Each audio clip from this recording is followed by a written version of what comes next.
हमारे साथ जुड़े हैं भारतीय जनता पार्टी से इकबाल अहमद जुड़े हैं हमारे साथ कांग्रेस पार्टी से संदीप चौधरी हमारे साथ जुड़े हैं राजनीतिक विश्लेषक के तौर पर। सबसे पहला हम सवाल लेंगे इकबाल अहमद जी से। इकबाल अहमद जी, क्या आपको भी शिकायतें हैं फर्जी वोटर कार्ड्स बनने की? इस तरीके की तमाम शिकायतें आ रही हैं कि वोटर्स के नाम काटे जा रहे हैं। कांग्रेस को भी क्या इस तरीके की कोई शिकायत है या फिर ये मुद्दा सिर्फ बीजेपी वर्सेस आम आदमी पार्टी है?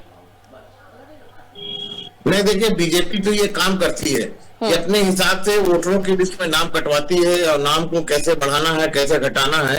ये बीजेपी का बड़ा पुराना थोड़ी सी ये उत्तर प्रदेश में भी हुआ करता है, ये तमाम हर प्रदेश में भी हुआ है, राजस्थान में भी हुआ है। तो इस पर बहुत चुनाव आयोग को नजर रखनी चाहिए। एक सेकंड इकबाल जी, मैं आपको रोक रही हूँ। बनाने का खेल होता है, इस पर इकबाल जी की आवाज थोड़ी सी बढ़ा सही से नजरें होना चाहिए चुनाव आयोग की। जी इकबाल जी, अपनी बात पूरी करिए, आपकी आवाज हम तक नहीं आ पा रही थी। मेरा कहना है कि बीजेपी का यही काम है, वोट बढ़ाना वोट कटवाना। तो सबसे बड़ी बात चुनाव आयोग को मैं इस बात से कहूंगा, अवगत कराऊंगा कि चुनाव आयोग इस पर नजर रखे कि अगर कोई पार्टी वोट को काटती है और वोट बढ़ाती है अपने हिसाब से है तो उसका मताधिकार नहीं छीनना चाहिए। जिनका भी नाम कटता है उनको मत देने का अधिकार है और इसी को आजादी कही गई है, इसी को संविधान की मजबूती कही गई है। ठीक है, देखिए तमाम समय चाहे वो मल्लिकार्जुन खड़गे हो, कोई भी नेता वहां पर नजर नहीं आए। इकबाल अहमद, देखिए, पहले तो मैं जवाब देना चाहता हूं बीजेपी के प्रवक्ता को कि उन्होंने एक बात कही कि रोहिंग्या के लोग यहाँ पे आके हैं और लोग क्यों नहीं एनआरसी और सीए लाने की मैं कोशिश कर रहा हूं, तो ये लोग रोक रहे हैं, कांग्रेस वाले और तमाम पार्टियों की बात कर रहे थे। तो मैं ये पूछना चाहता हूं कि जनता ने प्रधानमंत्री किसको बनाया? मोदी जी को बनाया।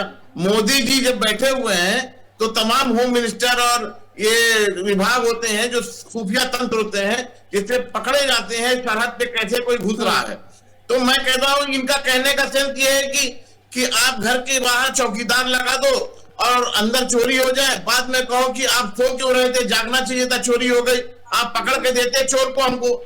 ये कौन सी बात होती है? आप बाहर अगर चौकीदारी कर रहे हो, देश की चौकीदारी कर रहे हो, तो ये आपका हक है और आपका ये फर्ज बनता है कि आपको पकड़ना चाहिए।